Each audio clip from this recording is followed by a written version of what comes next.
정말 우리 청년들의 인생에 쉼이 있는 청년이 되시길 바랍니다. 수많은 청년들이 공부하다가 번아웃, 또 일하다가 번아웃이 오고, 또 연애를 하다가도 번아웃이 오고, 온갖 것을 통해서 많은 청년들이 번아웃이 와서 무너지고 있는 시대입니다. 이 시대 속에 정말로 쉼이 무엇인지 이것을 실제 누릴 수 있는 청년들이 되시길 바랍니다. 지난주에 우리에게 말씀 주셨는데요. 균형 있는 청년이 되라 하셨습니다. 그래서 균형이 세워지려면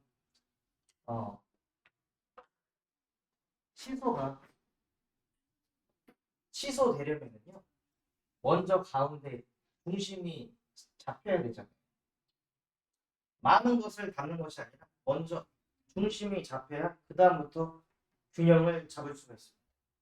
그래서 우리 청년들에게 진짜 중심 되어야 할 게 무엇이냐? 복음이 중심이 되어야 합니다. 그래. 나는 하나님이 아니다. 예수만이 하나님이시다. 나는 모든 문제를 해결할 수 없지만 예수님은 모든 문제를 십자가에서 끝내셨다. 그래서 여러분 자기 자신을 보면서 안 되는 나를 보고 너무나도 부족한데 인성과 인격을 보고 낙심할 이유도 없습니다. 나는 나를 믿는 존재가 아니라 나를 구원하신 예수 그리스도를 믿는 청년이기 때문입니다. 그래서 복음이 중심이 되어 있으면요, 나머지는 수용이 되게 하십니다. 지난주에 제주도에 가서 전도 캠프를 했는데 저희 사모하고 같은 팀이 되신 그 할머니 권사님이 계셨어요. 2인 1조가 돼서 현장으로 갔는데 이 권사님이 그냥 모르는 집에 찾아가서 뚱뚱뚱 해갖고 두드려요. 문이 열려. 그러면 이제 사람이 나올 거 아니에요? 안녕하세요. 저희 사모님께서 말씀 전해주러 오셨습니다. 필리핀 데리고 가겠다. 네? 진짜 원래 인간은 막 보고 메시지를 한 거예요.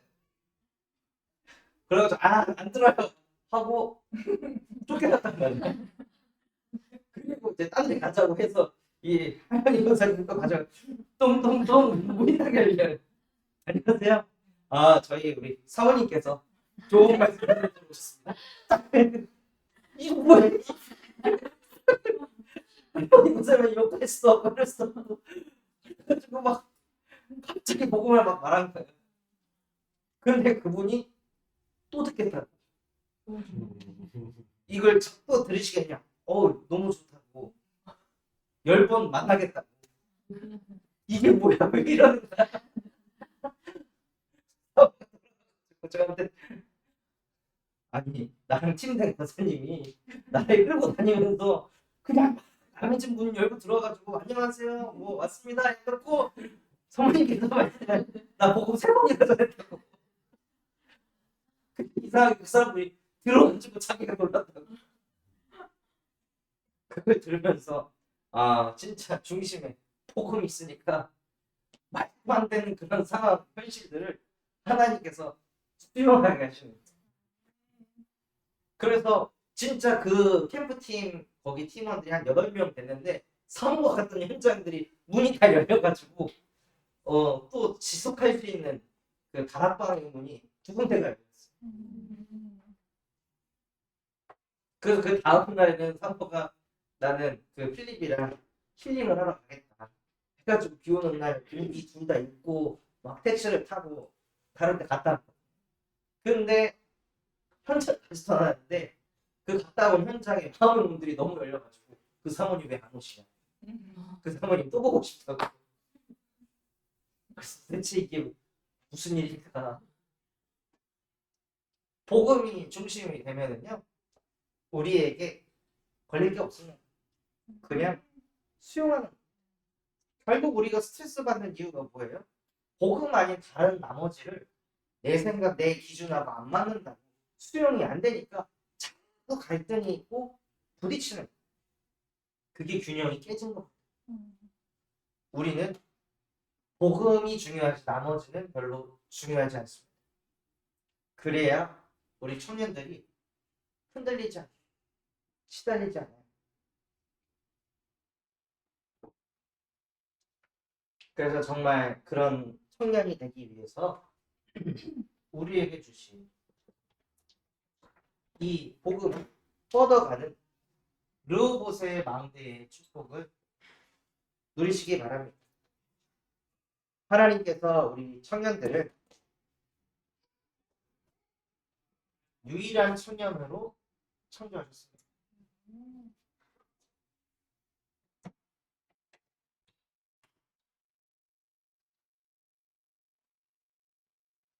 그래서 신명기 6장 4절에 이스라엘아 들으라 오직 여호와는 유일하신 여호와이신 우리가 믿는 하나님은 유일하신 여호와이십니다. 그래서 우리는 하나님만 믿습니다. 다른 것을 믿지 않고 유일하신 여호와 하나님 한 분을 믿습니다. 그래서 그 하나님과 유일하게 함께 할 수 있는 영적인 존재로 창조하셔서 우리를 유일한 존재가 되게 하셨습니다. 그래서 우리 청년들은 누군가하고 비교할 그런 수준의 인생이 아니라 하나님은 나를 유일한 존재로 창조하셨다. 여러분이 태어나기 전에 여러분은 없었습니다. 여러분이 죽고 나면 여러분과 같은 존재는 앞으로 나오지도 않습니다. 유일무이한 존재로 우리 청년들을 하나님께서 창조하셨다. 그래서 남을 보고 부러워하고 시기질투하고 나도 저거 해야 돼, 나도 저거 가져야 돼, 그럴 수준의 존재가 아니라는 거예요. 그래서 이런 것이 빨리 결론 나는 사람들은 쓰임 받게 돼 있습니다.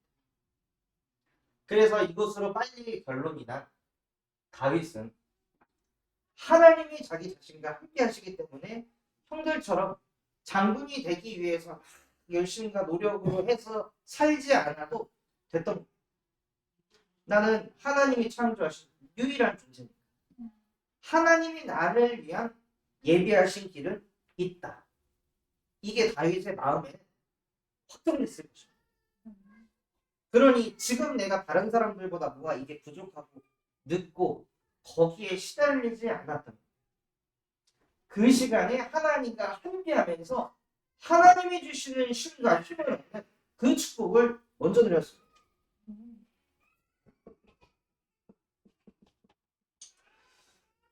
그렇게 유일한 존재의 축복을 받으면서 살아갈 때 하나님께서는 우리 청년들에게 유일한 미션을 주십니다. 우리 청년들에게 주신 미션은 무엇입니까? 청년 전도 운동을 일으키는 것.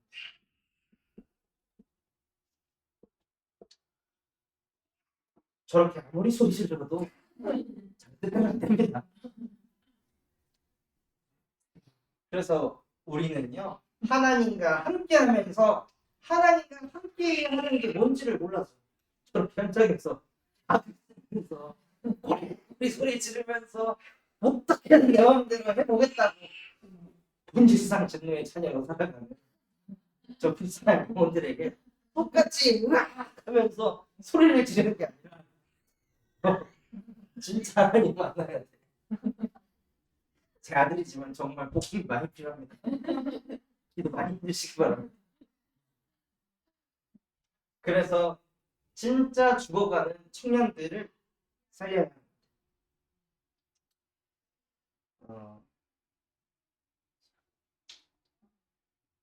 자세한 건 전달할 수 없지만 한 청년이 청년의 때에 그 부모님에 대한 그 사랑 많이 못 받아서 그거에 대한 상처로 계속 가지고 살면서 가정을 이루고 자녀들도 많이 있어요. 근데 서밋의 자리에 올랐거든요. 지금 뭔가 이 중독이 돼서 망가져 있어요.